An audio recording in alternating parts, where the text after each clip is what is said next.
Capítulo 102. Jomini, el autor de Teoría Táctica, ha expuesto que un ejército vive de sus suministros.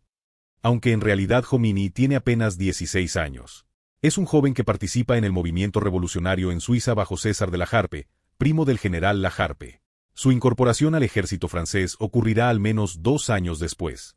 Sin embargo, cualquier soldado sabe sobre los suministros sin necesidad de que Jomini lo diga. Para empezar, el consumo calórico de un soldado es mucho mayor que el de una persona común. Además, las raciones militares se estropean fácilmente debido a las condiciones del campo de batalla. Por eso, desde la época de Luis XIV, Francia suministraba galletas, junto con pan al ejército. Galletas duras hechas de trigo, horneadas muy firmes para que no se pudran. Algo que los marineros comían frecuentemente durante la era de la navegación. Aunque el problema es que son tan duras que pueden romper los dientes. Sí, como las galletas duras, no se pudre, y tampoco rompe los dientes. Eugene sonrió y reportó ante Napoleón. Este es Monza, el campamento del cuerpo italiano. 20 kilómetros al noreste de Milán dentro del territorio de Lombardía.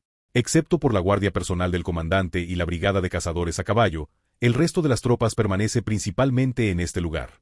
1000 latas de conservas de prueba han llegado y se han apilado frente a la unidad. Eran productos de la fábrica de conservas propiedad de Marie Café.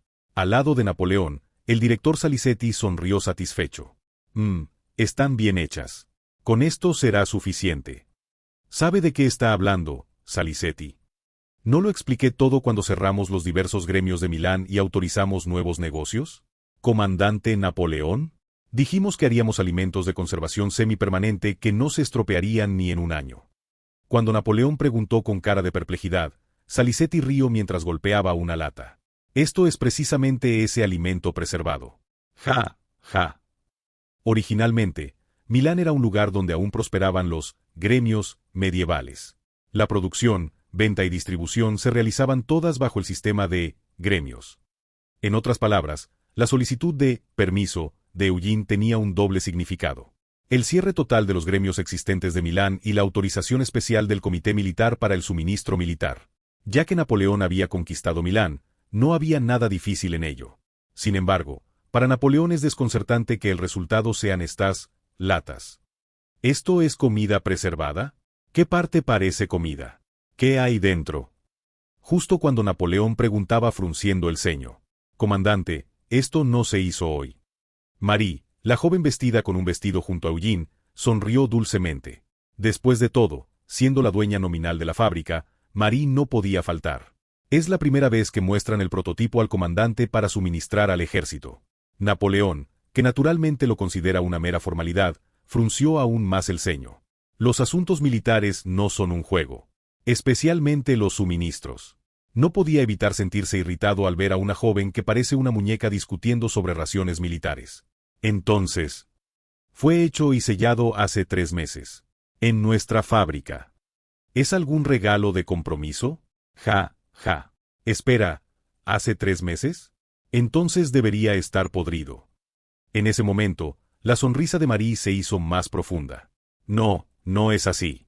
Esto está perfectamente bien. Esa es precisamente la característica de las conservas. Esterilización, sellado, preservación. En la historia futura, se han encontrado conservas que han durado hasta 100 años. Sin embargo, ahora es una época en la que aún se desconoce sobre las bacterias. Justo cuando Napoleón miraba la lata con incredulidad. Eugene aplaudió. Así es, comandante. Permítanos mostrarle los resultados de 3 meses de experimentos. Hippolyte. Rascándose ligeramente la cabeza, Hippolyte dio un paso adelante. Siempre me piden hacer estas cosas. Sí, mi general. Hippolyte, murmurando, cortó la lata con su daga. Crack. En una época donde el abrelatas aún no se había comercializado, las latas se abren con dagas. Especialmente las militares. Por supuesto, sea abierta con daga o abrelatas, el contenido es el mismo. Dentro de la lata, se ve un trozo de carne estofada. Marie probó un poco y asintió. Está perfectamente bien. Como si fuera un comercial de un modelo en la historia futura. Napoleón, los comandantes de división y los oficiales superiores observaron la escena atónitos. Después de todo, Marie ya tiene 17 años. Su desarrollo es tal que es fácil reconocerla como la hija de María Antonieta. Además, Que la princesa de la antigua familia real diga que sabe bien añade extrañamente más credibilidad. Napoleón también probó un poco y asintió. Bien. Entonces, adoptaremos estas conservas como ración oficial.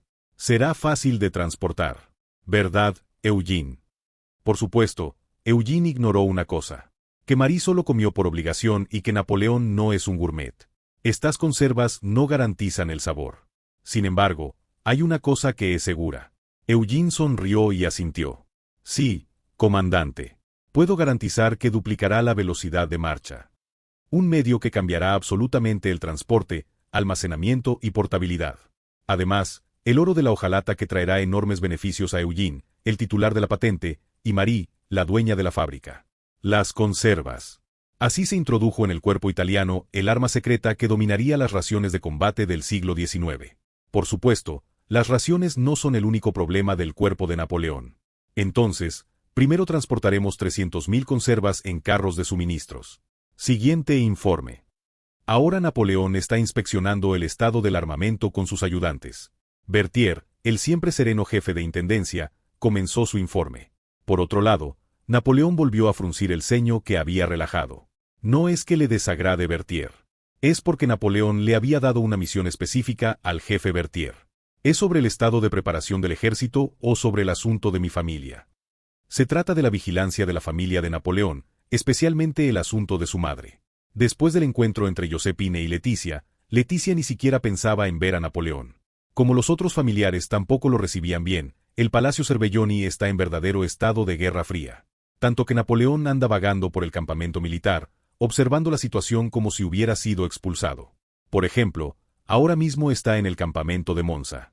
¿Pero por qué encargó esta tarea al jefe de Estado Mayor y no a Eugene, Junot o Marmont? La razón es muy simple. Porque la amante del jefe Berthier, la señora Giuseppina Visconti, se ha convertido en una especie de dama de compañía. En el papel de cuidar tanto a Josephine, la amante del comandante, como a Leticia, su madre. Todavía inexpresivo pero sereno, Berthier respondió. Puedo informar sobre ambos. ¿Por cuál desea que empiece, comandante? Napoleón, frunciendo el ceño, se tocó la cabeza y respondió. Escucharé a ambos. Maldita sea. Comenzaré con las buenas noticias. En cuanto al ejército, todo va bien. Han llegado refuerzos del cuerpo del ejército de los Alpes. Incluso dejando una división en guarnición en Milán, podemos formar 40.000 infantes y una brigada de artillería. Bien. ¿Y la caballería? Eugene. Eugene, el ayudante principal, también informó sobre el estado de la caballería mientras permanecía junto a Napoleón. Un total de 5.000 jinetes. Se han formado una brigada de cazadores a caballo de 1.000 jinetes, una brigada de caballería del Pirineo de 3.000 y la guardia del comandante Dalmagne de 1.000. Finalmente, la brigada de cazadores a caballo también ha alcanzado el nivel mínimo de un regimiento. Por supuesto, todavía son solo infantes montados a caballo. Sin embargo, el valiente Junot y el incomparable Murat ayudan en el mando. Será suficiente para una batalla excelente. Además, Eugene ha realizado entrenamientos especiales durante 3 meses. Al menos no se caerán del caballo en el campo de batalla. Ni Eugene, ni sus subordinados. Napoleón asintió y preguntó. ¿Qué hay de la artillería, la pólvora y esos nuevos fusiles, Marsocap, que se van a desplegar? Este es un asunto que ni Berthier ni Eugene pueden explicar por sí solos. Berthier miró a Eugene, y Eugene echó un vistazo discreto. Marmont, el perspicaz ayudante de artillería, miró a ambos y sonrió incómodamente. Vaya. No me digan que el suministro no va bien. Berthier ladeó la cabeza. La pólvora va bien. Tenemos suficiente para 3 rotaciones. La artillería a caballo tiene 4 caballos asignados a cada unidad, y las baterías están completas con 60 cañones. Sumando la artillería a pie, llegamos a 100 cañones. Oh, entonces no hay problema. El cuerpo de ingenieros de artillería será organizado independientemente bajo el mando del coronel Chasseloup. También hemos preparado puentes portátiles de ensamblaje. El problema es... La mirada de Berthier se dirigió nuevamente hacia Eugene. Los fusiles Marsocap. Dicen que la producción en masa es difícil. Eugene se relamió y finalmente confesó. Según los resultados del prototipo que Poli fabricó en París, definitivamente la velocidad de carga es más rápida. Y no alcanzamos el rendimiento que desea el comandante. Durante estos 3 meses, reunimos a los mejores artesanos de París y nos dedicamos a la producción en masa, pero solo pudimos hacer 300 unidades. Eugene señaló una columna de carros que parecía bastante pequeña junto a las conservas. Eso es todo. El fusil modificado con percutor, o mejor dicho, Marso Cap. Incluso la pistola que Eugene posee actualmente es una modificada. Este Marso Cap funciona colocando fulminante en una cápsula metálica, y en lugar de usar pedernal, cuando se dispara el fulminante, produce una chispa que detona la pólvora para disparar la bala. Este método permite precargar la pólvora, disparar incluso bajo la lluvia, y aumenta la velocidad de disparo. Los mosquetes de avancarga que apenas disparaban 2 o 3 tiros por minuto, ahora pueden disparar hasta 5. El rifle de retrocarga Ferguson puede disparar de 6 a 8 tiros por minuto, lo que representa el máximo desarrollo para un mosquete de avancarga. Sin embargo, al tratar de estabilizar el fulminante lo más posible, la producción en masa se ha retrasado inevitablemente. Pero Napoleón asintió con cara de satisfacción. De todos modos, no es algo para usar a gran escala. Más bien necesitamos más rifles Ferguson, que ya han sido probados en combate real. ¿Están preparados? Hemos recibido 3.000 nuevas unidades del pedido. Bien. Se averían con facilidad, así que necesitamos unidades nuevas constantemente. Aquellos los usará la brigada de cazadores a caballo. Napoleón ha dicho que los usará únicamente como prototipos. Aún así, es sorprendente que haya decidido usar el nuevo armamento modificado, Marso Cap. Especialmente considerando que en la historia original, Napoleón ni siquiera usó armas como los rifles rayados por no estar verificados. Aunque es irónico que gracias a esto, los rifles de retrocarga experimentales se usaran antes que los mosquetes de avancarga modificados. En ese momento, la mirada de Napoleón se dirigió más allá de los 300 mosquetes Marso Cap de avancarga. Había algo con una forma extraña. ¿Qué es eso? Parece que tiene algo como alas. Eugene miró hacia allá y sonrió sutilmente. Esa es el arma nueva de nuestra brigada. La verá en el campo de batalla. No bromees y explica qué es. Las armas no verificadas suelen fallar en la guerra. Bueno, es una granada. Con un gesto de Eugene, Junot sonrió y recogió una granada con aletas en la cola. Bien, ese espacio abierto servirá. Allá va. Los músculos del brazo de Junot se tensaron y se liberaron en un instante. La granada con alas voló por el aire y explotó 50 metros adelante. ¡Boom! Vuelo, aterrizaje, explosión. Los ojos de Napoleón se agrandaron mientras observaba la secuencia. Las granadas que Napoleón conocía no eran así. ¿Qué es eso? No hay mecha encendida, y explota al momento del impacto. Además, la distancia de lanzamiento es mucho mayor. Por supuesto, esa distancia solo es posible porque Junot es un experto lanzador. Si estuviera en la historia moderna, ¿no habría sido Junot un gran lanzador de béisbol? Eugene sonrió pensando en estas tonterías. La granada Ketchum, no, llámela la granada Eugene. Es la primera granada de impacto del mundo. Originalmente, cuando se combina fulminante y pólvora, este tipo de artefacto se vuelve posible. Porque ocurre el fenómeno de detonación, que causa la explosión solo por la fuerza del impacto, sin mecha. En un momento en que ni siquiera existían los proyectiles de impacto. Era el momento en que se presentaba por primera vez la granada Ketchum, que en la historia original se desarrollaría durante la Guerra Civil estadounidense. Había aparecido la nueva arma de la brigada de cazadores a caballo. Ahora llegó el momento inevitable. Bien, los preparativos para el combate van bien. Augereau está pacificando la zona.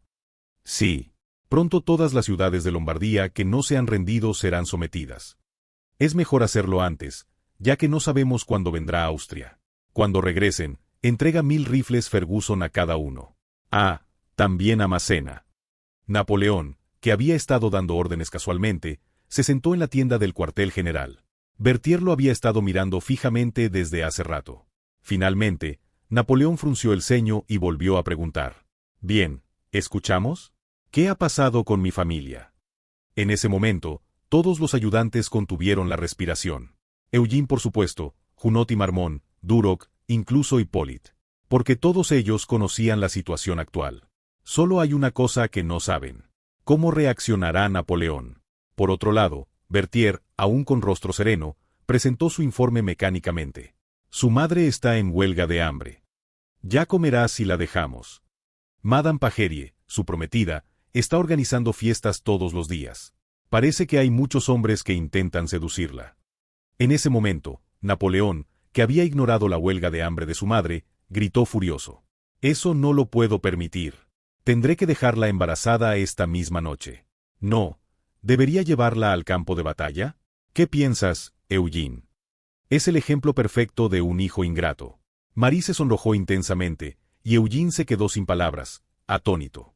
De todos modos, ciertamente no es algo que deba decirse a un subordinado, y obviamente tampoco a un hijastro. Sin embargo, ni Berthier, ni Marmont o Junot que escuchaban detrás, ni siquiera Hipólita ayudaron a Eugene. Finalmente, Eugene suspiró y dio una respuesta reluctante. No estoy seguro si eso es posible. El campo de batalla es peligroso, comandante. Llámame padre, Eugene. Esto es una reunión oficial de operaciones con los ayudantes. Además, si el enemigo viene del Tirol, debe considerar que todas las fortalezas frontales están en peligro. En ese momento, comandante, hay problemas en la fortaleza de Brescia. El general de división Augereau irrumpió corriendo. Actualmente, Massena, Augereau, La Harpe y Serurier se dividen las tareas. Massena está a cargo de la guarnición interna de Milán, Serurier de la defensa exterior, La Harpe de la vigilancia de retaguardia y contención en dirección a Mantua. Pero la misión de Augereau era algo especial. Tenía la tarea de pacificar el noreste de Lombardía. Especialmente Brescia, en la frontera entre Venecia y Lombardía, era considerada prácticamente territorio veneciano. Augereau había marchado precisamente para convertir este lugar en territorio francés. Sin embargo, Napoleón, que ya estaba bastante furioso, resopló y respondió bruscamente. ¿Qué sucede, Augereau? No me digas que fuiste derrotado por el ejército de la República de Venecia. No deberían tener casi fuerzas terrestres. No es eso. Cuando me acerqué, ya estaba ocupada. ¿Qué? Augereau transmitió a Napoleón y Eugene, sorprendidos, las noticias que acababa de recibir del destacamento de avanzada. El ejército imperial finalmente ha llegado desde el Tirol, comandante. El ejército del Sacro Imperio Romano del frente del Tirol. Su vanguardia había cruzado los Alpes y llegado a Lombardía, con la demostración de ocupar una ciudad de su aliada, la República de Venecia. Principios de agosto de 1795. De nuevo, comenzaba la campaña de Lombardía. Capítulo 103. El Palacio Cervelloni no es un buen lugar para dormir. Definitivamente no puedo dormir. En serio. Otra noche de insomnio. Marie se levantó suspirando. Han pasado 3 meses desde que se estableció en el palacio, pero todavía no logra acostumbrarse a este lugar. Incluso Marie, que estaba acostumbrada a los incómodos aposentos del Palacio de Versalles, se siente así. ¿Será porque ahora está más acostumbrada a las camas de paja de los plebeyos que al algodón? O tal vez sea porque este palacio está dividido en dos. La mitad para la familia Bonaparte de Napoleón, la mitad para la familia Beauharnais de Josephine. Marie llamó a su criada mientras salía cuidadosamente al pasillo, teniendo cuidado de no cruzar al lado de los Bonaparte. ¿Louisette? ¿Dónde está? Hay agua. Louisette Compuint, la criada que siguió a Marie desde París. Como empleada de cartel, cuida de Marie en Milán. Sin embargo, curiosamente, Louisette no estaba allí, y una joven que bostezaba en el pasillo respondió. Louisette Compuint debe estar afuera en una cita romántica. Me asustaste. ¿Quién eres? Oh, no es un rostro desconocido. ¿No me reconoces? Soy Laure. Laure Permon. Es Laure Permon, la hermana del intendente militar Albert. Aunque su familia tiene conexiones con los Bonaparte, curiosamente ahora tiene acceso al palacio como dama de compañía de Josephine. Una situación en la que, a sus apenas 10 años, se ha visto envuelta en las disputas entre las mujeres alrededor de Napoleón. Marie sonrió al ver a Laure, quien parecía muy animada a pesar de todo. Ya recuerdo. Pero, ¿qué es eso de que Louisette salió a una cita? ¿No lo sabía? Últimamente anda con Junot. Vaya, una dama soltera pasando las noches con un hombre. ¿Con el coronel Junot? Cielos. En la historia original, Louisette era la criada de Josephine. Pero cuando vino a Milán, tuvo un romance con Junot y Josephine la despidió. Afortunadamente, Eugene se enteró y la asignó deliberadamente a Marie, así que no será despedida. Pero desde la perspectiva de Marie, que no sabía nada, debe sentirse algo traicionada. Con una sonrisa amarga ante la conducta de su criada, Marie cruzó el pasillo hacia la sala de recepción. Allí todavía quedaba agua limpia. Mientras observaba a Marie servirse y beber agua ligeramente, Laure preguntó, ¿qué le preocupa? Su rostro está lleno de inquietud. ¿Tanto se nota? Es que dicen que la guerra comenzará pronto. ¿Otra vez? Según mi hermano, el general Napoleón siempre gana cuando pelea. Me pregunto si ese hombre flacucho realmente pelea tan bien. Dejando el vaso, Marie negó con la cabeza. Ganar no significa que todos estén a salvo, señorita. El cuerpo de ejército de Napoleón ha conseguido victorias casi totales. Sin embargo, siguen apareciendo soldados heridos incluso en este ejército de Napoleón. Heridas de bala, cortes de espada, caídas. Existen numerosas posibilidades de lesiones. No hay garantía de que Eugene esté a salvo. En ese momento, Laure se rió y se acercó a Marie con las manos en la espalda. Parece que está preocupada por el general de brigada Eugene. Sí. Aunque me nombraron dama de compañía de la prometida del comandante y estoy aquí, cuando veo al ayudante principal ocasionalmente, noto que es bastante apuesto. ¿Le gusta? Marie se atragantó con el agua ante el ataque sorpresa de Laure. ¿Qué está diciendo? Bueno, es obvio. Una princesa de la antigua familia real viene hasta Milán y se queda entre extraños. No es todo por amor. Eso. Aunque me gusta. De hecho, Marie no tiene ninguna garantía. Solo entonces Marie se dio cuenta. Oficialmente, Eugene y Marie no son nada. ¿Pero acaso está permitido que una princesa de la antigua familia real, rechazada por la revolución, y un general del ejército revolucionario se amen? Marie siempre piensa en un problema que Eugene ni siquiera considera. Es la cuestión de la existencia de una barrera. Por el contrario, Laure, una chica chismosa que ni siquiera piensa en tales barreras, se rió y abrió los ojos de manera peculiar. Con esa actitud tan suave no podrá atraparlo. ¿Qué? Por ahora, Pauline solo ve a Eugene como alguien interesante. Laure tocó un punto que Marie no había considerado. Pero, ¿quién sabe qué pensará en el futuro? Aunque a Pauline le gustan los hombres mayores, el general de brigada Eugene pronto crecerá. Si Napoleón realmente se casa con Josephine, Pauline se convertirá en pariente de Eugene. En esa situación, casarse sería una violación de la ley eclesiástica. Obviamente es una época en que la ley eclesiástica se ha derrumbado, pero ¿se permitiría tal matrimonio incluso en tiempos de revolución? Aún así, al recordar el rostro de Pauline, Marie tomó una decisión. Al menos, debe ver a Eugene hoy. Cuando llegaron las noticias urgentes de Brescia durante el día, Marie también estaba presente. Probablemente pronto habrá una partida. Eso no lo sé. Pero si va al campo de batalla, debo verlo hoy. Armand Ganeau, que había estado de pie en la oscuridad del pasillo hasta entonces, se acercó sorprendido. Sí, patrone. Estaba escuchando, ¿verdad? ¿Cuándo es la partida? Usted lo sabe. Bueno, como soy guardia, inevitablemente estaba aquí. En cualquier caso, la fecha de partida. Armand, suboficial del Regimiento Especial de Correos bajo el mando de Eugene, respondió mientras movía los ojos. Es al amanecer de hoy. En ese momento, Marie, sorprendida, presionó a Armand. ¿Qué está haciendo? Guíeme inmediatamente. Pero es de madrugada. No puedo dejarlo ir sin ver el rostro de Eugene. Justo entonces. Eso significa que Napoleón también se va. Marie había olvidado algo. Marie, que está bajo la protección de Eugene, el primogénito de la familia Beauharnais, se encuentra en el sector Beauharnais. La dueña de este lugar, que ocupa la mitad del Palacio Cervelloni, es una mujer. Es Josephine, la madre de Eugene y prometida de Napoleón. Josephine sonrió suavemente mientras miraba a Marie. Vamos juntas, princesa. A ver a mi hijo y a mi caprichoso prometido. El día de la partida, Josephine y Marie comenzaron a moverse. La otra mitad del palacio tampoco puede conciliar el sueño. ¿Cómo es posible que no venga a verme ni una vez cuando estoy ayunando? Napoleone. Es por la dama enfurecida de hoy también, Leticia. Todas las madres desean buenos matrimonios para sus hijos. Especialmente si es un hijo que ha prosperado. Y ahora su segundo hijo, Napoleón, que ha alcanzado una posición inimaginable antes de la revolución, dice que se casará con una divorciada. Incluso si Leticia no tuviera un temperamento explosivo, no podría evitar expresar su ira. Aunque el terco hijo, Napoleón, ni siquiera la mira. Louis, el hijo que la acompaña como guardián, intentó consolar a Leticia, que yacía en la cama.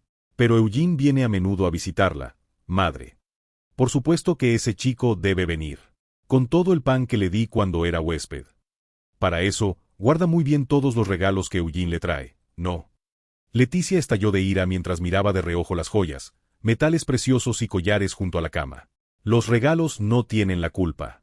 No, Eugene tampoco tiene la culpa. El problema es esa maldita divorciada. Parece que quiere arrancarle el cabello a Josephine de inmediato, pero se contiene por Eugene. Efectivamente, el haber ganado el corazón de Leticia durante su estadía como huésped había surtido efecto. Sin embargo, eso no era suficiente para obtener el permiso de matrimonio. Pauline, que escuchaba la ira de su madre desde la habitación al otro lado del pasillo, se encogió de hombros mientras retorcía ligeramente su cabello negro. Entonces Eugene será nuestro sobrino. Pero Elisa, que leía un libro a su lado, arqueó las cejas. ¿Sobrino según quién? Napoleone aún no se ha casado. Y si se casa, será algo aún más ridículo. Parece que no hay nadie que pueda detener a nuestro hermano. Entonces hay que impedirlo aunque tengamos que sacrificarnos. Mejor aún, Pauline, seduce tú a Eugene. Realmente una declaración asombrosa. Pero la más sorprendida fue Caroline, la hija menor. Mientras Pauline sonreía con serenidad, Caroline interceptó a Elisa y la detuvo. Hermana Elisa, ¿qué estás diciendo? ¿Por qué Pauline? ¿No lo sabías, Caroline? ¿Que esta descarada anda seduciendo hombres? En Marsella fue Freron. Aquí, Leclerc, ¿con qué oficial apuesto anda encontrándose? Y solo tiene 15 años. Eso es demasiado duro. Pero Elisa presionó sin dudarlo. Es usar tu especialidad. Seduce a Eugene. Y así, haz que nuestro hermano Napoleone no pueda casarse. ¿Qué te parece? Sorprendentemente, da en el clavo. ¿Qué pasaría si Eugene y Pauline juegan con fuego y Napoleón los descubre? Un patriarca conservador al estilo italiano normalmente resuelve tales problemas de una de dos maneras. O mata al hombre que tocó a su hermana, o los obliga a casarse. Evitando a la excitada Elisa, Pauline salió al pasillo y se encogió de hombros ligeramente. Es complicado. A mí me gustan los hombres mayores. ¿Qué pasaría si jugara con fuego con Eugene? Aún es muy joven. ¿Será más apetecible cuando crezca? El sabor de sus labios no estaba mal. Pauline se sumergió ligeramente en la fantasía. La noche en Marsella. El recuerdo de besar a Eugene también es dulce para Pauline. Pero jugar con fuego es un asunto algo diferente. En ese momento, se escuchó la voz aguda y penetrante de una niña. Si te quedas así de despreocupada, la princesa de la antigua familia real te lo quitará todo, ¿no? Pauline. Vaya. Laure. ¿Qué hace aquí la traidora que abandonó a nuestra familia para pegarse a los Beauharnais?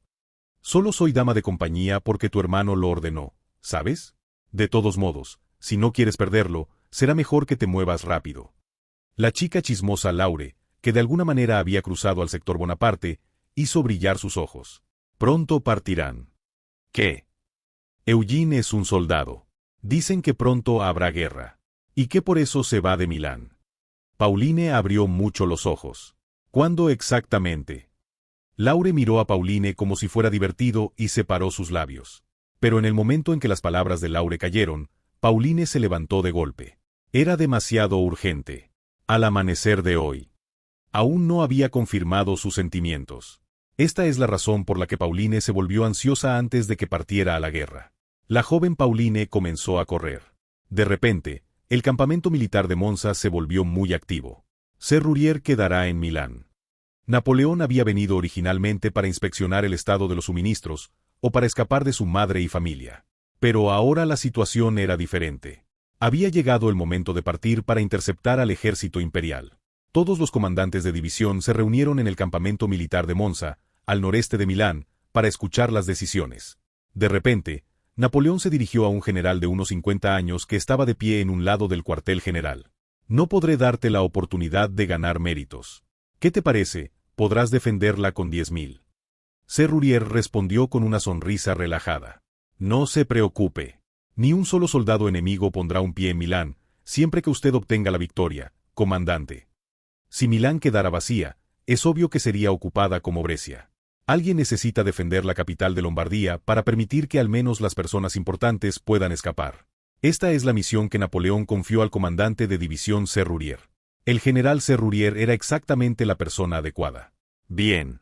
Te encargo a mi familia, a Milán y la fábrica de nuestro hijo. Ahora, prepárense para partir. Napoleón tomó su decisión. ¿El cuerpo del ejército austriaco viene desde el Tirol? Entonces, no esperarán a que el enemigo se acerque. En cambio, decidieron avanzar primero para interceptarlos. Relincho. Los relinchos de los caballos son estridentes. El ejército francés de Italia que una vez entró triunfalmente en Milán. Pero la partida comenzaría al amanecer, cuando los milaneses aún no se hubieran despertado. Los carros de suministros, la infantería de línea apresurándose con los preparativos de marcha, y la caballería que partirá primero en reconocimiento, todos se preparan. Napoleón, quien comandará al frente, también salió de la tienda junto con Eugene y otros ayudantes. Fue entonces. Se va sin despedirse, Napoleone. Napoleón, Eugene, los otros ayudantes y comandantes de división se sorprendieron. Una dama que no encaja en absoluto con el ejército. Era Josephine. Armand Ganeau, sargento de correos de la brigada de Eugene, estaba de pie junto a ella con su comitiva, relamiéndose los labios. Como la señora insistió en que le avisara. Armand probablemente no tuvo opción. Josephine no solo es la prometida de Napoleón, sino que antes que eso, es la madre del patrón Eugene. ¿Qué subordinado podría impedir que una madre vaya a ver la partida de su hijo? Mientras Eugene se relamía los labios, Josephine ya se había acercado justo frente a Napoleón. Así que se va por su cuenta otra vez. Lo siento, pero una guerra gloriosa me espera. Está bien. Solo cuide bien a nuestro hijo. Josephine dio un ligero beso en los labios de Napoleón. En ese momento, Napoleón no pudo contenerse y agarró la cintura de Josephine. Te envío mis 1000 besos. Ah, Napoleón, esto es problemático. Ah. ¿Josephine? Espera. Josephine, quien estaba siendo asaltada por los besos de Napoleón, de repente giró su cuerpo. Al mismo tiempo, comenzó a correr precipitadamente mientras se cubría la boca. Y Eugene, que observaba la escena con incredulidad, abrió mucho los ojos. ¿No será que? Si fuera solo náusea, no importaría. Pero de alguna manera, la actitud de Josephine justo ahora parecía exactamente como algo más. Por ejemplo, como náuseas matutinas. Sin embargo, ¿no era Josephine incapaz de quedar embarazada en la historia original? No, mi madre no fue encarcelada. Originalmente, Josephine fue encarcelada alrededor de 1795. En la conciergerie, donde ocurrían verdaderos horrores. Según se dice, Josephine sufrió una enfermedad venérea o un aborto durante este periodo. Pero la razón por la que Josephine fue encarcelada fue nada menos que por Robespierre. Como Robespierre no pudo descontrolarse y además cayó, naturalmente Josephine no fue a prisión ahora. Y probablemente su cuerpo está en buen estado. Embarazo. Ante esta posibilidad, Eugene se tambaleó sorprendido por un momento. Por otro lado, Napoleón, sin entender qué sucedía, ladeó la cabeza y miró a Eugene. ¿Hice algo tan malo? ¿Por qué de repente las náuseas? Eugene, tú también estás extraño. ¿Por qué te has puesto tan pálido de repente? Con la mente demasiado confusa, Eugene evitó el lugar apresuradamente en lugar de pensar. Ah, mi princesa ha llegado. Me retiro. Desde el principio, Armand no había traído solo a Josephine. Detrás de ella, otra persona emergía atravesando la niebla del río Po. Marie-Thérèse, la patrone del cartel Eugene. Marie miró fijamente a Eugene y preguntó. ¿Otra vez al campo de batalla? Me temo que sí.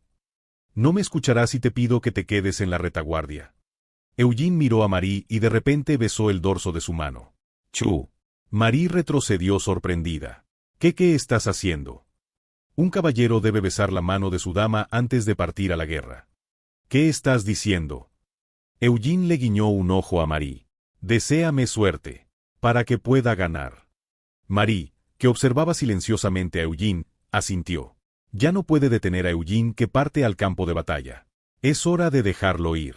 Un campo de batalla donde se dice que vienen 50.000 soldados. Solo puede rezar para que regrese con vida. Definitivamente, regresa victorioso. Mi caballero. Fue entonces. Vaya, parece que nuestro sobrino adoptivo también va a la guerra. Parece que Armand realmente trajo muchos civiles al campamento militar. Pauline, la segunda hija de la familia Bonaparte. Con una ligera sonrisa, Pauline estaba apoyada en la tienda del lado opuesto. A juzgar por sus comentarios sobre sobrino adoptivo y demás, parece bastante enojada. Por ejemplo, por la declaración de matrimonio de Napoleón. Eugene miró a Pauline y sonrió amargamente. Ah, Pauline. Sobre eso. ¿Por qué me hablas informalmente? ¿Sobrino? Deberías llamarme tía. De ahora en adelante.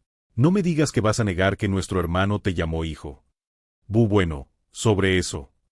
En ese momento, Pauline se acercó a Eugene. Como somos familia, esto está permitido, ¿verdad? Sobrino. Fue demasiado rápido. Eugene no pudo rechazarla a tiempo. Muac. Un beso profundo. Eugene quería protestar que esto no era algo que la familia debería hacer, pero Pauline fue demasiado rápida.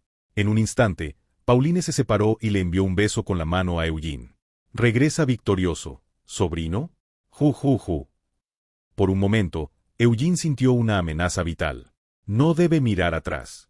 Debe pretender que Marie, quien lo mira horrorizada desde un lado, no existe. Para un soldado que va a la guerra, solo importan los aliados y enemigos. Eugene, lleno de determinación absoluta, saltó como una bala sobre su caballo. Eugene, que montó su caballo a toda prisa, gritó mientras galopaba precipitadamente. Necesitamos una marcha rápida, Su Excelencia Comandante. Todos vieron la escena.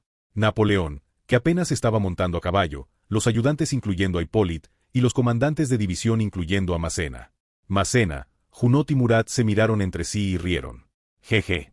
Aunque no sea nuestro jinete experto. Necesitamos continuar rápido. Ja. ¡Qué popular es! Nuestro comandante de brigada. Oye, tan joven y ya anda en romances. Jiji. Pero, ¿quién es?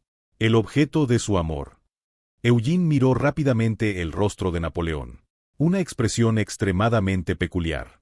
Un rostro que parece debatir si debe castigar a su hermana de mal comportamiento, reprender a Eugene por sus indiscreciones, o tomar medidas inmediatas como patriarca. Sin embargo, ahora es tiempo de guerra. Napoleón resopló y, girando su estandarte, gritó. No toleraré que esto vuelva a suceder. Vamos, a la victoria de la revolución con los besos de las damas. Ahora, es hora de que el cuerpo del ejército de Napoleón parta nuevamente. Para aniquilar al cuerpo del ejército de Wurmser, la esperanza de Austria. Capítulo 104.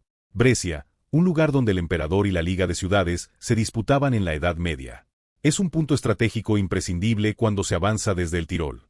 Desde tiempos antiguos, cuando el emperador del Sacro Imperio Romano marchaba hacia el norte de Italia, siempre aseguraba este lugar primero. En el camino marchando hacia el este desde Milán, Eugene le dio un breve informe a Napoleón, quien inspeccionaba la marcha desde una colina.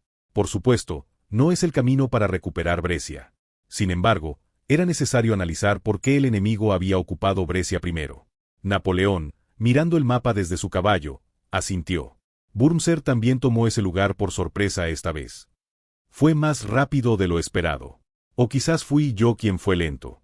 ¿Quieres decir que fue por concentrarnos demasiado en asegurar Lombardía? Augeró. Napoleón respondió torciendo sus labios hacia Augereau, quien inspeccionaba la marcha junto a él. Es un pensamiento equivocado. Desde el principio, planeaba ceder la fortaleza. Augereau frunció el ceño. El asalto a Brescia era originalmente misión de la división de Augereau. Por eso, Augereau sentía una considerable responsabilidad en esta marcha. Si hubieran ocupado Brescia primero, ¿no habrían podido luchar contra el enemigo en una situación mucho más ventajosa? La guerra de fortalezas es una táctica de sentido común a finales del siglo XVIII. Augereau todavía no se había liberado de ese sentido común. Augereau, el hombre del sentido común, protestó a Napoleón. ¿Qué? ¿Qué quiere decir? Brescia es un lugar difícil de ocupar. Si el enemigo presiona desde Brescia en el norte y Mantua en el sur, toda Lombardía está en peligro. Tienes buen ojo para ver la situación, Augereau. Pero, ¿no has pensado en esto? Entonces el ejército austriaco puede quedarse encerrado en la fortaleza. ¿Qué? Mientras Augereau abría mucho los ojos, Napoleón hizo brillar los suyos. La guerra de fortalezas no es lo que ellos desean. El ejército austriaco quiere lo mismo que nosotros. La cabeza del líder enemigo. Eso. Por lo tanto, Eso nos permitirá decidir el campo de batalla. Decir que el Sacro Imperio Romano lo tiene como objetivo. Es una declaración verdaderamente arrogante, incluso para Napoleón, el conquistador de Lombardía. Sin embargo, Augereau no tuvo más remedio que estar de acuerdo. Claramente, incluso él querría matar a Napoleón primero. Por otro lado, ¿qué acto más audaz podría haber? Cuando Augereau recuperó la conciencia, Napoleón ya había dejado la colina y estaba cabalgando. La marcha está procediendo según las órdenes que di, Massena. A lo lejos, Massena, quien marchaba a la vanguardia, agitó su sombrero de general. Sí, Su Excelencia Comandante. No sé si esto tendrá efecto, pero estamos marchando en formación mixta. Definitivamente tendrá efecto, así que continúa con la misma formación durante una semana. Pero no olvides los exploradores y el reconocimiento de caballería. No hay duda. Ja ja ja. Silbando, Massena volvió gallardamente a la vanguardia. La formación mixta, que Napoleón ha ordenado ahora es, por ejemplo, una combinación de formación vertical y horizontal. Usando la columna, vertical, como base, se combina con la línea, horizontal, y se dispersan exploradores, reconocimiento, alrededor. Se forma un batallón alineando el ejército en 3 filas verticales de entre 240 y 300 unidades. Luego, con 3 batallones como núcleo, un batallón se organiza en línea horizontal y 2 en columna vertical. Después, se seleccionan unos 100 hombres de cada batallón como exploradores y se dispersan en todas direcciones. No es todo columna ni todo línea, sino una composición peculiar. Un batallón organizado considerando la baja velocidad de disparo de los mosquetes y la velocidad de marcha de los soldados. Estos batallones se reúnen para formar, a su vez, una división. En el futuro, en la historia original, se incorporarían caballería y artillería a las divisiones para operarlas como unidades independientes. Ahora es una especie de operación experimental. Mirando fijamente esta formación nunca antes vista, Augereau chasqueó la lengua. Realmente se ve extraño viéndolo así. Eugene, el ayudante principal que aún no había seguido a Napoleón, sonrió levemente. Si cambiamos completamente a formación en columna, la velocidad de marcha aumentará. Por ahora, pueden considerarlo como un proceso de adaptación. ¿Realmente es así? ¿No será porque redujimos drásticamente los suministros? Bueno, eso también es parte. En ese momento, Augereau le planteó a Eugene la preocupación que aún tenía. ¿Esas provisiones enlatadas, realmente están en buen estado? No trajimos ningún otro alimento confiando solo en eso, general de brigada Eugene. Actualmente, el cuerpo del ejército de Napoleón marcha rápidamente a pesar de usar una formación nueva. La razón principal por la que esto es posible es simple. Es porque redujeron drásticamente los suministros de alimentos. Los carros de suministros solo llevan conservas, en lugar de trigo o carne. Si hubiera algún problema con las conservas, todas las tropas pasarían hambre ese mismo día. Sin embargo, Eugene respondió con una sonrisa muy tranquila. Puede confiar, general de división Augereau. El problema es el campo de batalla. El comandante en jefe también mencionó eso antes. ¿Qué significa exactamente? No es nada especial. ¿Sabe dónde está la división de la Harpe? Sorprendido, miró hacia la retaguardia, pero la Harpe ya no estaba. ¿A dónde había ido? La respuesta vino de Eugene. Se dirigió a la fortaleza de Mantua, llevando consigo mucha artillería a pie. Augereau, estupefacto, presionó a Eugene. A juzgar por sus comentarios sobre sobrino adoptivo y demás, parece bastante enojada. Por ejemplo, por la declaración de matrimonio de Napoleón. Eugene miró a Pauline y sonrió amargamente. Ah, Pauline. Sobre eso. ¿Por qué me hablas informalmente? ¿Sobrino? Deberías llamarme tía. De ahora en adelante. No me digas que vas a negar que nuestro hermano te llamó hijo. Bueno, sobre eso. En ese momento, Pauline se acercó a Eugene. Como somos familia, esto está permitido, ¿verdad? Sobrino. Fue demasiado rápido. Eugene no pudo rechazarla a tiempo. Muac. Un beso profundo. Eugene quería protestar que esto no era algo que la familia debería hacer, pero Pauline fue demasiado rápida. En un instante, Pauline se separó y le envió un beso con la mano a Eugene. Regresa victorioso, ¿sobrino? Ju. Por un momento, Eugene sintió una amenaza vital. No debe mirar atrás. Debe pretender que Marie, quien lo mira horrorizada desde un lado, no existe. Para un soldado que va a la guerra, solo importan los aliados y enemigos. Eugene, lleno de determinación absoluta, saltó como una bala sobre su caballo. Eugene, que montó su caballo a toda prisa, gritó mientras galopaba precipitadamente. Necesitamos una marcha rápida, Su Excelencia Comandante. Todos vieron la escena. Napoleón, que apenas estaba montando a caballo, los ayudantes incluyendo a Hippolyte, y los comandantes de división incluyendo a Massena. Massena, Junot y Murat se miraron entre sí y rieron. Jeje. Aunque no sea nuestro jinete experto. Necesitamos continuar rápido. Ja. ¡Qué popular es! Nuestro comandante de brigada. Oye, tan joven y ya anda en romances. Jiji. Pero, ¿quién es? El objeto de su amor. Eugene miró rápidamente el rostro de Napoleón. Una expresión extremadamente peculiar. Un rostro que parece debatir si debe castigar a su hermana de mal comportamiento, reprender a Eugene por sus indiscreciones, o tomar medidas inmediatas como patriarca. Sin embargo, ahora es tiempo de guerra. Napoleón resopló y, girando su estandarte, gritó: «No toleraré que esto vuelva a suceder. Vamos, a la victoria de la revolución con los besos de las damas». Ahora, es hora de que el cuerpo del ejército de Napoleón parta nuevamente, para aniquilar al cuerpo del ejército de Wurmser, la esperanza de Austria. Capítulo 104.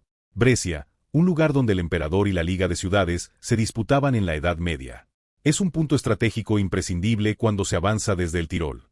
Desde tiempos antiguos, cuando el emperador del Sacro Imperio Romano marchaba hacia el norte de Italia, siempre aseguraba este lugar primero. En el camino marchando hacia el este desde Milán, Eugene le dio un breve informe a Napoleón, quien inspeccionaba la marcha desde una colina. Por supuesto, no es el camino para recuperar Brescia. Sin embargo, era necesario analizar por qué el enemigo había ocupado Brescia primero. Napoleón, mirando el mapa desde su caballo, asintió. Wurmser también tomó ese lugar por sorpresa esta vez. Fue más rápido de lo esperado. O quizás fui yo quien fue lento. ¿Quieres decir que fue por concentrarnos demasiado en asegurar Lombardía?, Augereau. Napoleón respondió torciendo sus labios hacia Augereau, quien inspeccionaba la marcha junto a él. Es un pensamiento equivocado. Desde el principio, planeaba ceder la fortaleza. Augereau frunció el ceño. El asalto a Brescia era originalmente misión de la división de Augereau. Por eso, Augereau sentía una considerable responsabilidad en esta marcha. Si hubieran ocupado Brescia primero, ¿no habrían podido luchar contra el enemigo en una situación mucho más ventajosa? La guerra de fortalezas es una táctica de sentido común a finales del siglo XVIII. Augereau todavía no se había liberado de ese sentido común. Augereau, el hombre del sentido común, protestó a Napoleón. ¿Qué? ¿Qué quiere decir? Brescia es un lugar difícil de ocupar. Si el enemigo presiona desde Brescia en el norte y Mantua en el sur, toda Lombardía está en peligro. Tienes buen ojo para ver la situación, Augereau. Pero, ¿no has pensado en esto? Entonces el ejército austriaco puede quedarse encerrado en la fortaleza. ¿Qué? Mientras Augereau abría mucho los ojos, Napoleón hizo brillar los suyos. La guerra de fortalezas no es lo que ellos desean. El ejército austriaco quiere lo mismo que nosotros. La cabeza del líder enemigo. Eso. Por lo tanto, Eso nos permitirá decidir el campo de batalla. Decir que el Sacro Imperio Romano lo tiene como objetivo. Es una declaración verdaderamente arrogante, incluso para Napoleón, el conquistador de Lombardía. Sin embargo, Augereau no tuvo más remedio que estar de acuerdo. Claramente, incluso él querría matar a Napoleón primero. Por otro lado, ¿qué acto más audaz podría haber? Cuando Augereau recuperó la conciencia, Napoleón ya había dejado la colina y estaba cabalgando. La marcha está procediendo según las órdenes que di, Massena.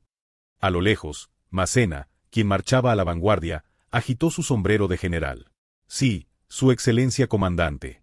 No sé si esto tendrá efecto, pero estamos marchando en formación mixta. Definitivamente tendrá efecto, así que continúa con la misma formación durante una semana. Pero no olvides los exploradores y el reconocimiento de caballería. No hay duda. Ja ja ja. Silbando, Massena volvió gallardamente a la vanguardia. La formación mixta, que Napoleón ha ordenado ahora es, por ejemplo, una combinación de formación vertical y horizontal. Usando la columna, vertical, como base, se combina con la línea, horizontal, y se dispersan exploradores, reconocimiento, alrededor. Se forma un batallón alineando el ejército en 3 filas verticales de entre 240 y 300 unidades.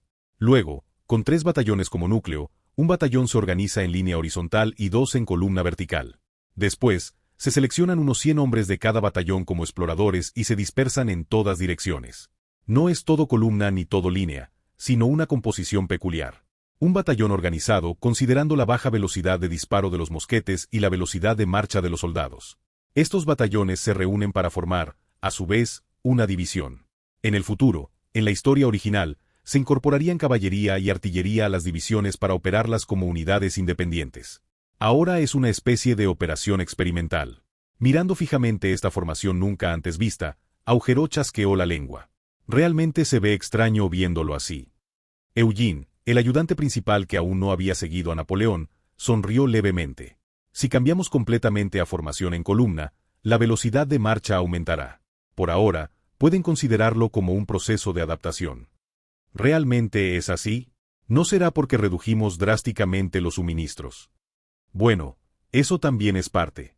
En ese momento, Augereau le planteó a Eugene la preocupación que aún tenía.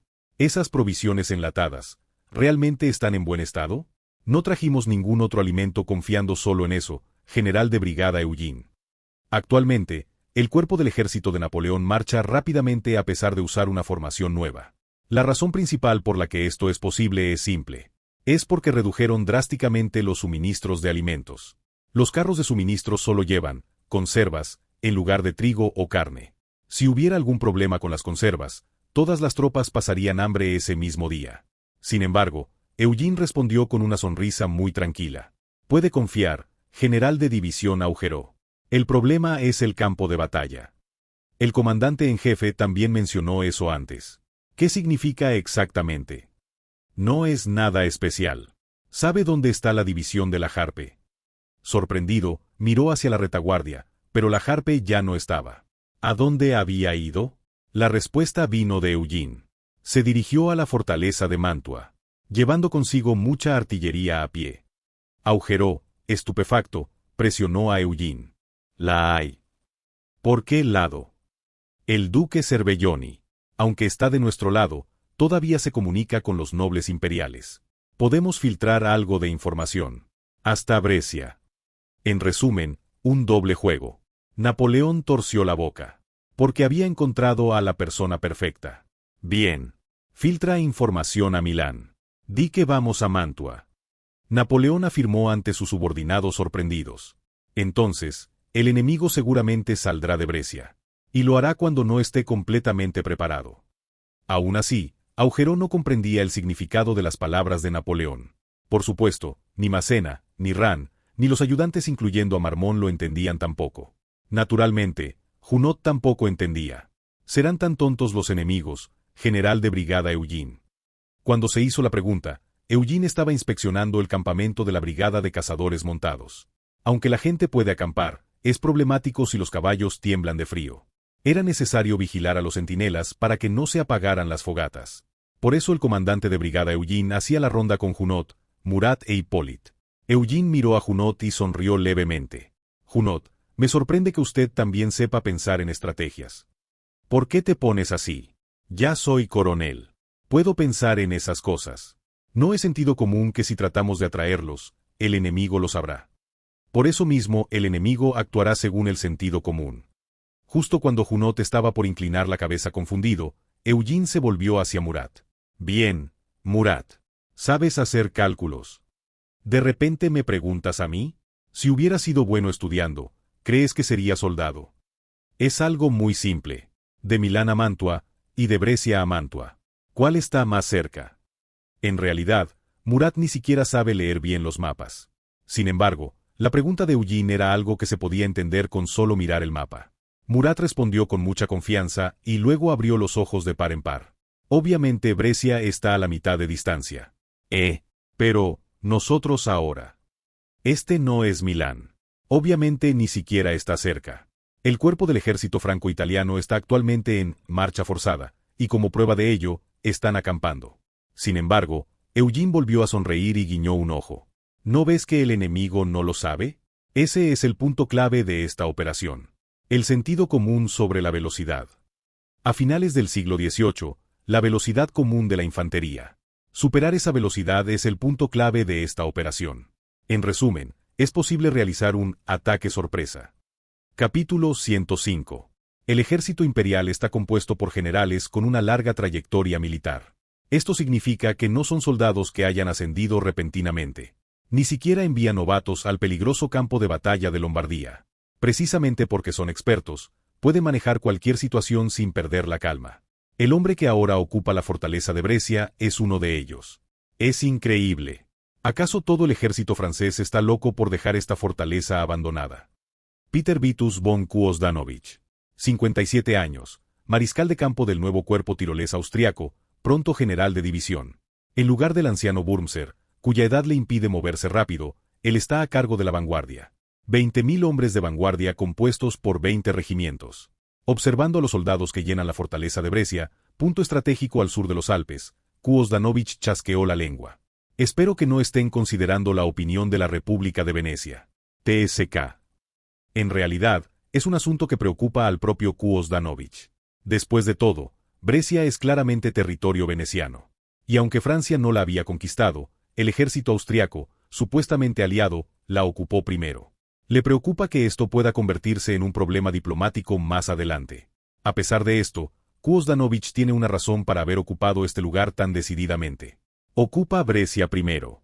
Decapitaremos al comandante enemigo en Mantua. Esta es la orden de Wurmser, el viejo mariscal y comandante en jefe de los 50.000 hombres enviados a Lombardía. El plan militar de Wurmser es meticuloso. Agosto, ocupación de Brescia. Septiembre, llegada a Mantua, y hasta octubre, batalla defensiva en Mantua. Después, las tropas de refuerzo de Albinzi avanzarán por el lado este del lago Garda hacia Verona. Si se sigue este plan, será posible un cerco y aniquilación literal. Es una operación basada en la velocidad de marcha del ejército austriaco. Pero la ocupación de Brescia fue demasiado rápida. De cualquier manera, se logró efectivamente a finales de julio. En ese momento, Klenau, el ayudante enviado por el comandante en jefe Wurmser, transmitió un mensaje. Primero, felicitaciones por la ocupación, mayor general Kuosdanovich. El mariscal Wurmser ordena avanzar hacia Mantua. La gran estrategia es enfrentar al enemigo en Mantua, coronel Klenau. Así es. El mariscal mismo desea atraer al enemigo a Mantua. Kuosdanovich, acariciando su barba descuidada, preguntó: ¿qué dicen los espías en Milán? Kuosdanovich normalmente valora la pulcritud. En cambio, esta apariencia descuidada significa que se ha dedicado a la marcha. Al menos no trajo consigo al cocinero y al barbero del comandante. Sin embargo, que Brescia cayera en manos austriacas fue también un error francés. Si Napoleón hubiera enviado tropas rápidamente hacia Brescia, estaría diciendo lo contrario que Kuosdanovich. Que si el ejército austriaco estaba loco por dejar abandonada semejante fortaleza. Entonces, ¿por qué Napoleón no pudo enviar tropas rápidamente? El coronel Klenau respondió por él. Dicen que Bonaparte está ocupado con fiestas de victoria día tras día en Milán. Apenas ahora, al enterarse, está saliendo apresuradamente. Esta afirmación es media verdad. Porque desde la llegada de Josefina, Napoleón ha pasado casi 3 meses disfrutando de diversiones con ella. Aunque ayudantes como Eugene mantuvieron al ejército bajo estricto control, la decisión de someter a Lombardía se retrasó. También estaba el problema de la tensión entre Leticia y Josefina. Napoleón se distrajo por el dolor de cabeza que le causaba este asunto. Por eso Brescia terminó siendo fácilmente ocupada por Kuosdanovich. El hecho de que el coronel Klenau haya descubierto hasta cierto punto estos asuntos internos demuestra su competencia. Por otro lado, el no haberlo descubierto completamente significa que el ejército austriaco no es tan estricto. El ejército austriaco, famoso por su disciplina flexible, y Klenau, su oficial de inteligencia, recitó el informe de los espías.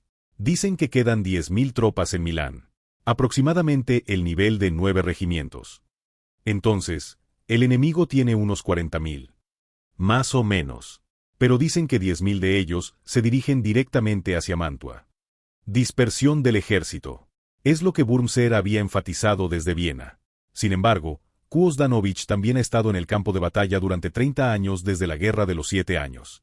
Al escuchar sobre la dispersión del cuerpo de ejército de Napoleón, torció la boca y se burló. Un engaño prematuro.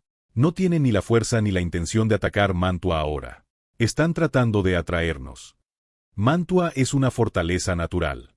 Aunque Napoleón haya derrotado a Beaulieu, no es tan fácil de ocupar. Después de todo, es un lugar difícil de acceder, rodeado por lagos. ¿Y van a Mantua justo cuando el cuerpo del ejército austriaco de 50.000 está avanzando? Este Napoleón que ni siquiera había intentado atacar Mantua y la había dejado completamente abandonada. Definitivamente el objetivo no es atacar Mantua. Es una trampa. Al igual que Wurmser, Napoleón seguramente está tendiendo un anzuelo. Klenau inclinó la cabeza. Entonces, ¿no podremos usar la táctica del mariscal? La operación original del mariscal era cercar y aniquilar al enemigo en Mantua. Para nada. Debemos usar su pensamiento contra ellos. Nosotros iremos primero a Mantua. ¿Qué? Pero, ¿no dicen que el ejército francés también se dirige a Mantua ahora? Existe el riesgo de un choque. Es una preocupación natural para el ejército austriaco, cuyo cuerpo de Lombardía ya ha sido aniquilado 2 veces. Sin embargo, Kuosdanovich rió entre dientes y reprendió a Klenau. Para nada. Ellos vienen desde Milán, y nosotros ya estamos en Brescia. Piénsalo. ¿Quién está más cerca? Es una simple cuestión de aritmética, amigo mío. De Brescia a Mantua hay 100 kilómetros en sistema métrico. De Milán a Mantua son casi 200 kilómetros.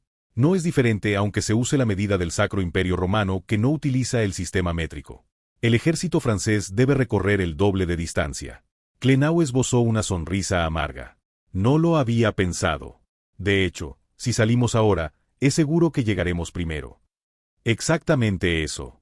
Clenau, vuelve y comunícaselo al mariscal. Entendido.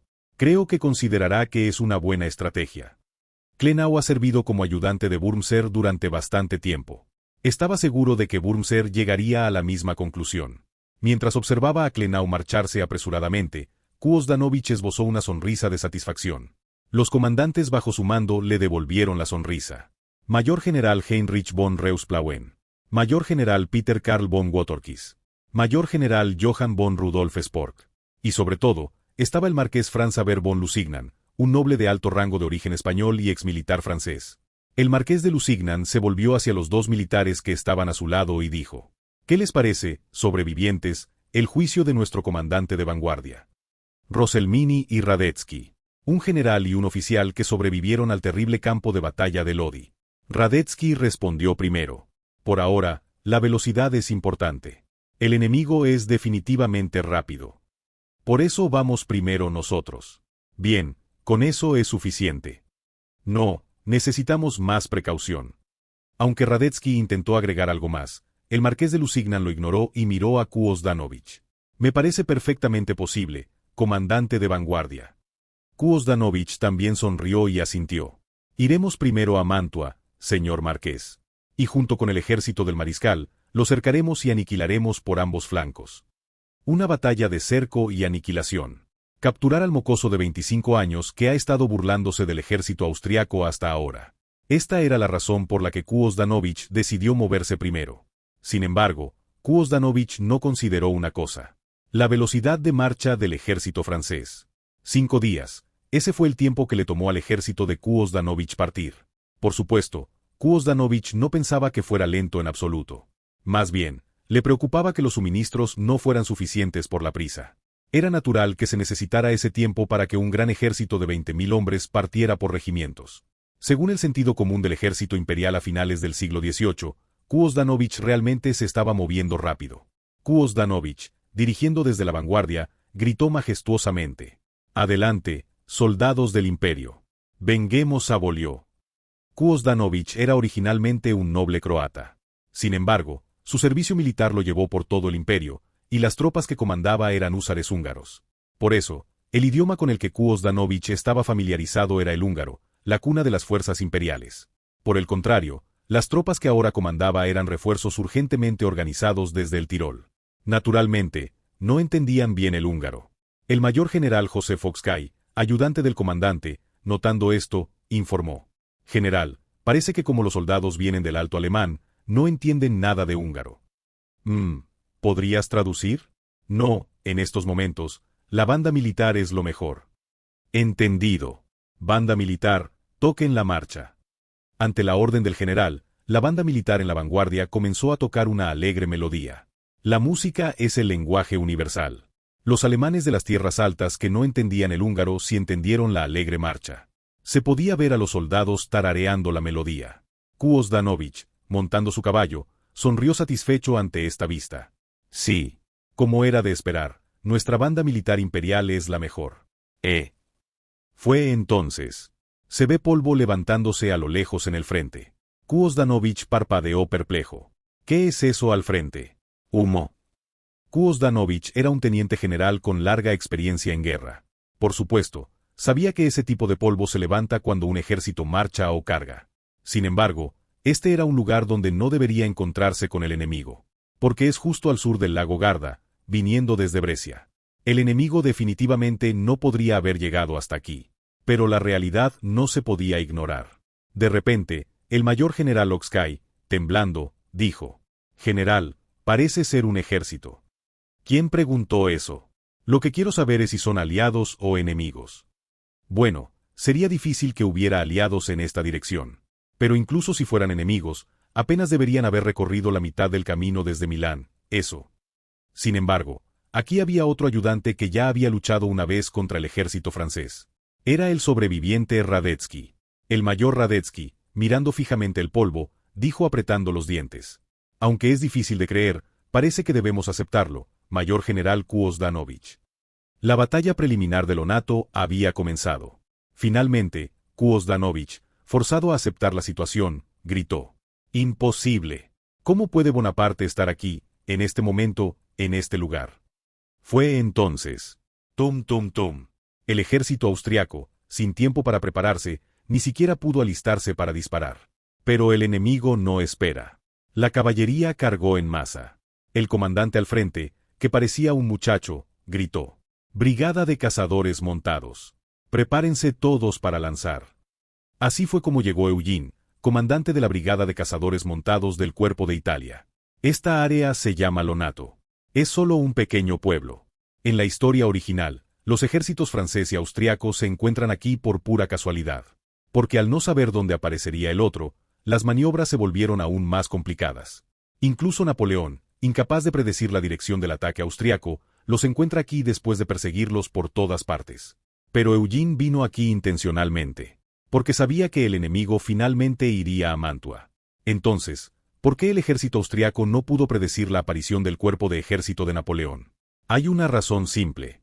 No pudieron predecir la velocidad de marcha. La velocidad de marcha de la infantería, a diferencia de la caballería, está necesariamente limitada. Cuanto más suministros cargan, más lentos se vuelven. La velocidad de marcha del cuerpo austriaco era de unos 16 kilómetros por día. En cambio, el cuerpo de Napoleón marchó nada menos que 32 kilómetros por día.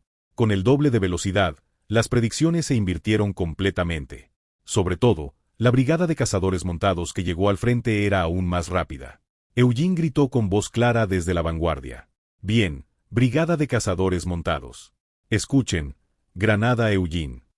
En ese momento, los cazadores montados que cargaban al unísono sacaron unas extrañas granadas. ¡Clic! Eugene bajó el bastón de mando que sostenía sobre su cabeza. «Lancen granadas». Simultáneamente, las granadas con alas volaron por el aire. Esta era una técnica desarrollada a partir del método de lanzamiento de granadas que Junot había mostrado por primera vez. Lanzan granadas aladas a larga distancia como si fueran aviones de papel. Por supuesto, incluso así, sería difícil evitar los disparos si el enemigo estuviera preparado. Pero el ejército austriaco fue tomado por sorpresa en un estado de completa confusión. El marqués de Lusignan, quien nuevamente lideraba la vanguardia del cuerpo austriaco, abrió los ojos de par en par. «Eso no son granadas». Pero cuando se dio cuenta, ya era demasiado tarde. ¡Boom! Las granadas explotaron y las formaciones se volvieron un caos. Al mismo tiempo, la brigada de cazadores montados comenzó a cargar en masa. Eugene, al frente como siempre, se volvió hacia Hippolyte. «Avisa al comandante de brigada Ran. ¿Qué atravesaremos primero?» Al momento siguiente, Eugene, Murat y Junot se abalanzaron sobre el cuerpo de Kuozdanovich.